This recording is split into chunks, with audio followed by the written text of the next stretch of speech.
Think of the internet like a street performance.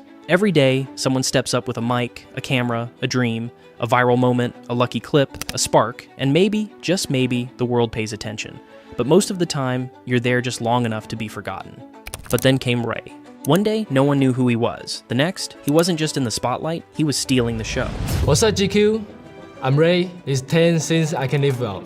And while most creators spend years planning their moment, Ray just stumbled into his. Not with strategy, not with sponsors, not even with a camera of his own. Just a nervous smile, a chance encounter, and a little bit of chaos.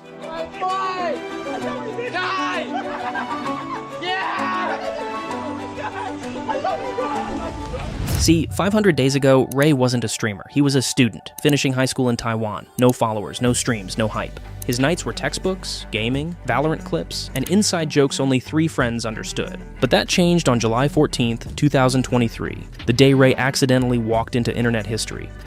Got it! Huh? Got it! Got it! Got it! Got it! Yeah!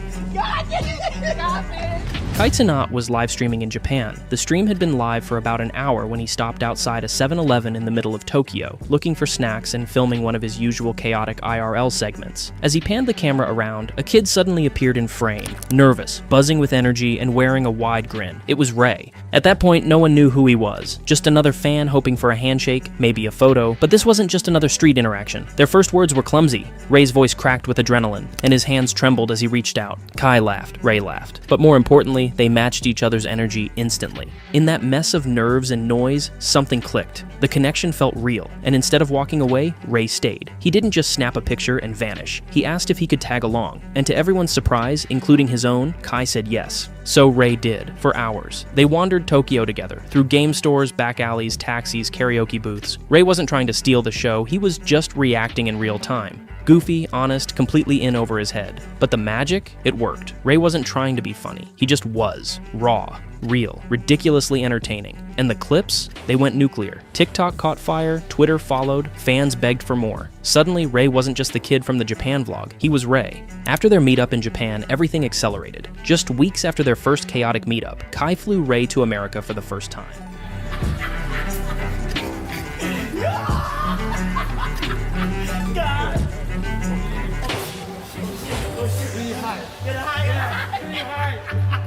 You know who did? Who did? Got it! It was his first time in the US, and everything felt new. Strange accents, giant portions, and 24/7 cameras. But oddly, it didn't feel like he was out of place. Ray fit right in, like he'd always been part of the crew. He met the rest of the AMP members, tried American food for the first time, wandered through Walmart like it was a theme park, and even filmed a short film with Kai that would blow up across the internet. After his visit in America, Ray returned to Taiwan. But he wasn't the same. After America, something had shifted. He wasn't just the funny kid from Japan anymore. He was someone people looked forward to seeing. Someone fans searched for in clips, commented about in chat, and started following in real time. Fans had started to like Ray more and more. They weren't just watching for Kai. They wanted Ray. They wanted more streams, more moments, more of the kid who somehow made everything feel authentic. So back in Taiwan, Ray did something simple. He started streaming. No big production, no crew. Just Ray, a webcam, and his bedroom. He'd sit in front of his computer, sometimes with a plate of food, sometimes mid-homework, and just talk. About school, about Kai, about nothing. And people tuned in. Because even when he was alone, Ray made the internet feel like a group chat with your funniest friend. Now his streams pulled in thousands, not because of high production or fancy edits, but because he was something special. Learning a new language is hard, not just academically, but emotionally. It's like trying to build a bridge with pieces you barely understand and hoping it doesn't collapse when people start walking across. Every sentence is a puzzle, every word a risk. You're not just trying to communicate, you're trying to belong. For most people, moving to a new country means years of struggle, years of getting laughed at, misunderstood, ignored. It takes time to pick up the rhythm of a new language, the tone, the slang, the sarcasm, and even then, it doesn't guarantee you'll ever feel like you truly fit in. Imagine showing up in a new country, and suddenly, everything you know, your language, your jokes, your instincts, none of it translates. Your thoughts get stuck. Your voice feels smaller. You're surrounded by people, yet somehow more alone than ever. You want to speak, but the words aren't ready. You want to connect, but you don't know how. But Ray was different. Because even though his English was basic, broken even, he still fit in. He matched the vibe. He didn't understand every word, but he understood energy. He could mirror the room, read the tone, react to emotion instead of grammar. That's something no textbook can teach. He wasn't fluent, but he was present, and that made him feel familiar, like someone you already knew, even if he spoke differently. With Kai on his side, Ray didn't just learn English, he absorbed it. He picked it up the way a younger brother copies an older one. He echoed the crew, repeated what he heard, word for word, sentence for sentence. If Kai said it, Ray said it. If AMP joked about it, Ray memorized it. It was fast, unfiltered, real, and that's what made it work. But that kind of learning, raw imitation, comes with risk. Because when you're learning in real time, in a language you don't fully understand, sometimes the words you pick up aren't the ones you're supposed to repeat. Yeah, black bucket. Shut your up. The internet clipped it instantly. The backlash came fast. It was one of those moments where everything pauses and then explodes. And yeah, it looked bad. But can you really blame him? When you're learning a language by immersion, surrounded by streamers, memes, and Twitch culture, how do you know where the line is? You don't. You mimic, you adapt, you say what gets laughs, you say what the people around you say.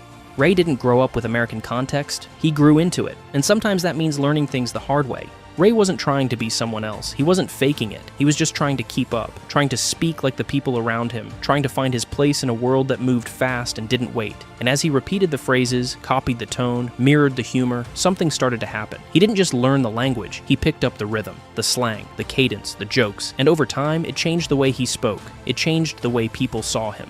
Soon, people started calling him Raekwon. At first, it was a joke, something said on stream to get a laugh. But like most jokes, it carried a bit of truth. Because this kid from Taiwan, the one who barely spoke English when he showed up, wasn't just participating anymore. He was blending in, effortlessly, naturally. He didn't just understand the words, he understood the vibe. And that made all the difference. When people become famous, it always comes with a price. And for Ray, it was no different. From the outside, it might have looked easy. One day he was a student in Taiwan, the next he was streaming in America, flying across the world, gaining followers by the thousands. But what people don't see is the weight that comes with that kind of rise. The comments, the assumptions, the quiet resentment.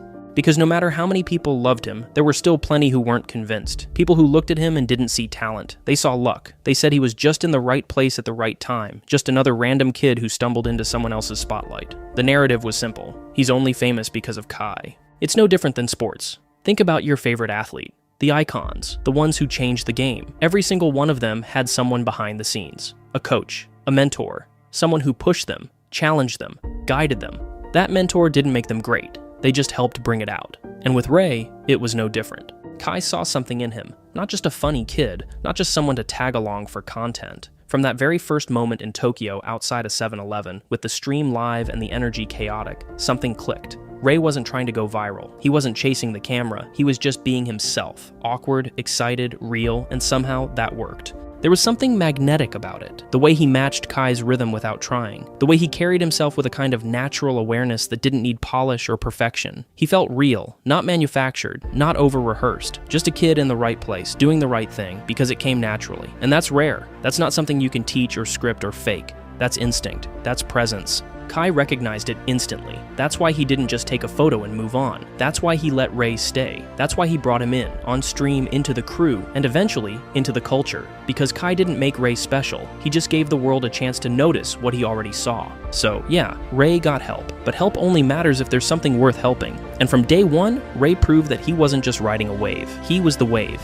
Success for most people takes years. Years of late nights, trial and error, small wins, and quiet sacrifices. Even then, only a small percentage ever make it. The climb is steep, the spotlight is limited, and most people never get close. But for Ray, the timeline looked completely different. Since that moment in Japan, everything has moved fast, almost unreal. In under 2 years, Ray has gone from an unknown kid in Taiwan to one of the most recognizable streamers in the world. No slow build, no 5-year grind, just pure acceleration.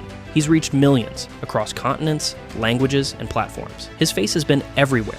TikTok, YouTube, Instagram, Twitter. Scroll long enough and you'll see him. A clip, a meme, a viral reaction. He's become the internet's favorite wildcard. And with that reach came doors. Big ones. He's hung out with the biggest names in the industry, collaborated with global brands like Adidas, shot features for GQ, even played in high-profile charity games alongside A-list celebrities and athletes. All of this, not over a decade, but in less than 24 months. These aren't normal milestones. These are once-in-a-lifetime moments, the kind of things most creators spend their whole careers chasing. And Ray, he made them happen before most people even learn how to set up a camera. So yeah, maybe you still think he got lucky. But luck doesn't explain all of this, because Ray's got something special. Something you can't teach, something you can't fake, and whatever that something is, It's only just getting started.